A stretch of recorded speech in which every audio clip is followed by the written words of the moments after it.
This looks like a fox on stilts, but it's actually the world's tallest wild dog. Meet the maned wolf, South America's tallest wild canid, standing nearly 3 feet 90 centimeters at the shoulder.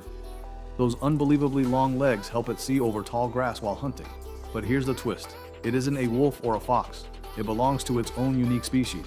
Even more surprising, nearly half of its diet comes from fruit, especially the wolf apple, making it one of the few wild predators that regularly eats plants. Solitary, silent, and incredibly rare, the maned wolf is one of nature's most unusual hunters. What's the strangest animal you've ever seen? Subscribe for more amazing animal facts.